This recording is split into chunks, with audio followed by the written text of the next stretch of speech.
In this video, I'm testing a 1968 Toyota Corona RT40, and that's very interesting for several reasons. Firstly, the Corona in this shape, this was actually the fourth generation of Corona, but this is the one that really started to gather sales in America and Europe, even though there are very few left here now. Also, when these models were launched in 1964, they did a hatchback version. I'm not sure we got that in the UK, but it was, you know, a family hatchback. And that was 1 year before the Renault 16 came out.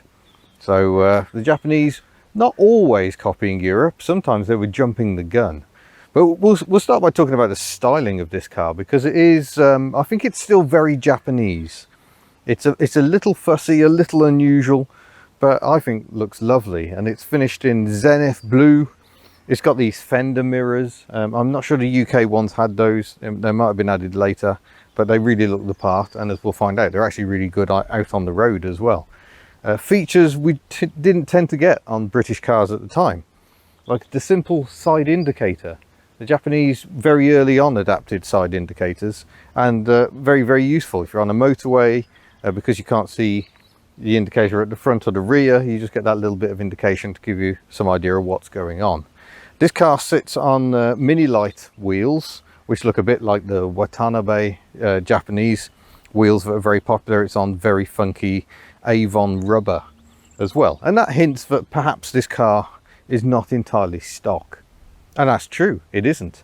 So let's look at what really makes this one different. So under the bonnet, things get quite interesting. This is not the engine you were looking for. Originally, these cars had a 1.2, 1.5, and I think some markets also had a 1.6 litre four-cylinder engine. This is clearly something more. My friend Fergus built this car, and when he first bought the car in 2007, he liked it, but it just wasn't quick enough, really. So he took the running gear out of a 1985 Celica, and this engine is actually related. It's an R engine. It's related to the original engine in this car. So really, this is perhaps the most sympathetic resto mod you will ever see, because he wanted it to be entirely reversible. He didn't want it to be a ruined car. So he's kept all the original bits, and he made sure he wasn't chopping anything around to fit this in. He has fitted twin Webers on the carburetors, twin choke Webers, but he wanted a car that was usable, not just out and out rorty. So he custom made this airbox with this filter on the end to keep the noise down a little and stop things becoming overbearing. The engine's quite a bit longer, being a 2-litre engine, so there's a big electric fan on the front of the radiator, and if you have a squeeze in that corner there, you'll find a very remote brake servo over here, just to boost the braking pressure a bit, and it does make a difference. It improves that stopping power. So it's a very nice modification. If we head inside, we'll see it doesn't quite end there. Inside, it's pretty much stock. It's the standard seat, steering wheel. We haven't even got a rev counter. He's kept it very minimal. So lovely, clear, concise speedometer there. We've got a wiper switch here, headlamps operated here, a single stalk for doing main beam and indicators. Very Japanese. They didn't really go in for the foot mounted dip switch. They were early adopters of a stalk mounted main beam. We've got a twist to release umbrella handbrake, so that works quite nicely. It's compact, means you don't have to take up space between the seats. Manual choke, but you know, typical of the Japanese cars, it came with a radio. It might even work, maybe, who knows. Sorry Fergus, I'll put that back. Heater controls are quite interesting in themselves. We can have the heating on the interior, or defrosting the windscreen. You can have a low temperature or a high temperature, and fresh air circulation, or recirculate rather. And this also does the heater fan. You pull it out, there's 1, 2, 3 speeds on your heater. You didn't get that on British cars at the time. You were lucky if you got 2 speeds. And you can even see all the heater trunking down here. And there's also fresh air vents as well. If we head over here, so that one allows fresh air to come through this vent up here, and then you've got another one that allows fresh air to come into the footwell. I will leave those open for my camera lady because I think she deserves it. Should that somehow not be enough, you've also got a rotating knob to open the quarter light windows here, which is very nice, and the winding windows, very typical of the time. Very little movement needed to get the window to the top. Rather pleasant. The gearbox looks like a 4-speed gearbox, but this is also out of that 1980s Celica, in fact. So it's 1, 2, 3, 4, 5. There is a secret 5th gear, so that should make it much better at motorway speeds. The driving position, the steering wheel is rather thrust at you. I'd say it's a rather traditional driving position. The seats, sadly, I don't know if the padding's gone, but are quite uncomfortable. There's like a metal bar down at the base of the seat, which is not the most comfortable, so perhaps some work to be done there. But you know, we've got static seat belts mounted to the roof, and they slot into these lovely little buckles down here. Excelsior. And visibility is very good, and those mirrors work really well. I can easily see what's behind the car without having to turn my head, but it's probably time to jump in the back and see how that compares. Oh, it's a little compact back here, but the way the seat's designed, I have actually got room for my knees, and my feet go easily under the seat in front. Apologies for the sandals there. And yeah, more and more vinyl, but thankfully not black, or we would be absolutely melted today. I've just noticed the lovely little dome light in here. Presumably it works better on dark days, but that's a nice little detail. But yeah, plenty of headroom. It's not too bad at all. So we got just a single key, makes life easier. There's a separate one just for the fuel filler, and some extra protection is fitted to the car. But the boot opens very nicely, springs up, and it's not all that spacious because there's a spare wheel well, or a spare wheel just sitting here rather. We've even got the fuel filler just coming down there because it's hidden behind the number plate. Look at that lovely old thing. But yeah, all this is fresh carpeting. Fergus has recarpeted the car throughout, and one thing I really like is this lovely toolkit. Period toolkit he's got over here. It seems to quite like it where it is, but yeah, it's just absolutely delightful. Let's try and get a screwdriver out. Look at that, lovely. Now I've got to work out where that came from. There we go. And the smell of this bag alone is worth the price of admission. It's absolutely delicious. But MX-5s are appearing on the horizon. It may be time to take this beauty for a drive. Right, let's fire up the engine.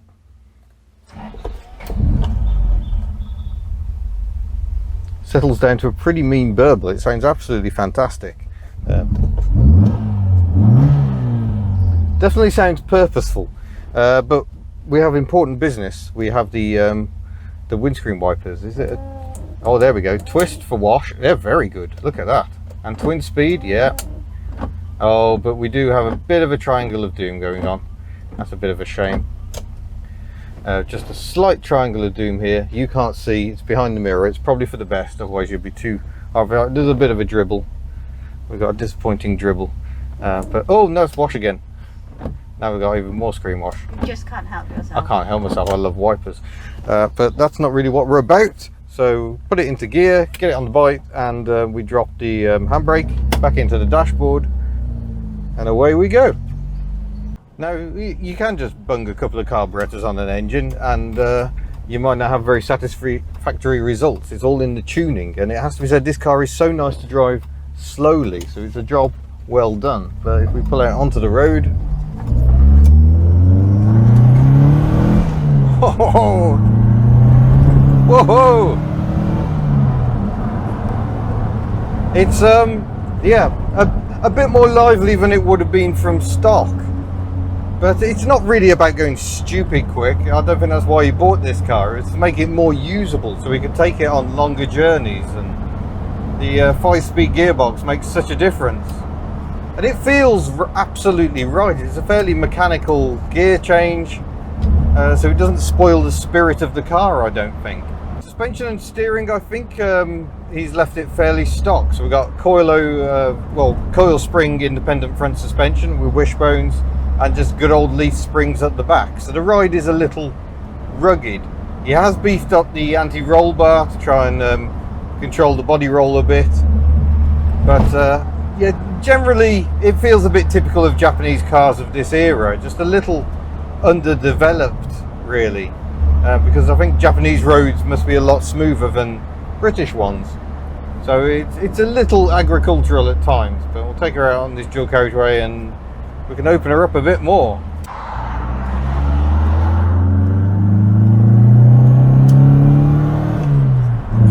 Oh yeah, that's impressive amounts of go.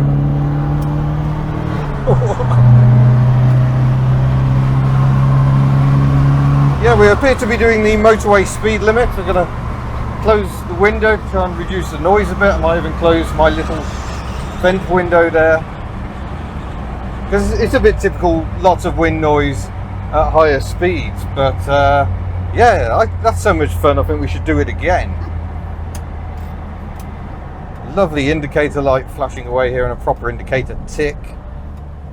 Drop into third. And it still rolls a bit. It is no sports car. But yeah, recirculating ball steering, so it's not the most accurate. Whoa, and the back end is a little unrefined should you hit a bump.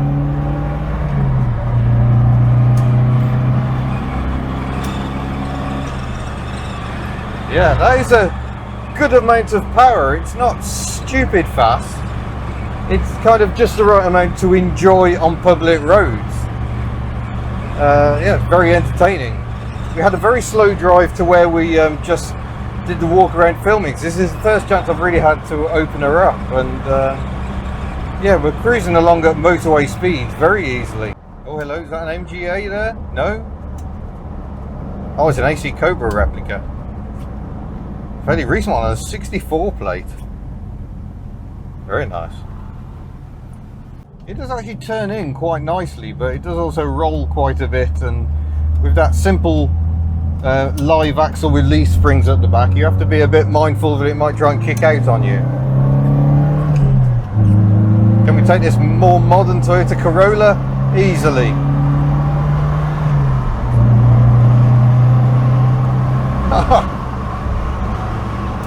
This is brilliant, I like it. The fifth gear isn't actually all that much taller than fourth, it feels. There is not a massive amount of difference there. But then, when playtime's over, it just settles down. It's actually a really pleasant car to drive. It's very tractable. It isn't hard work. So that's definitely a credit to Fergus there, I think. Oh, this car's fun.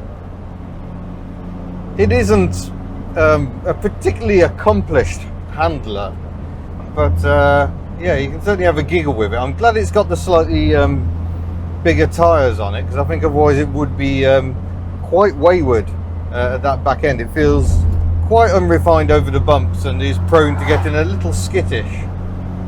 But really, that's not what this car is about. If you want out and out handling, back in these days, you went for an actual sports car. Although it still took the Japanese quite a while to get even that right. They just struggled to get the blend right. The dynamics of a good driving car in these, what were still very early days for the Japanese motor industry. But yeah, this car is a joy to drive. I've wanted to drive it a long time. And yeah, I'm glad to finally have achieved that.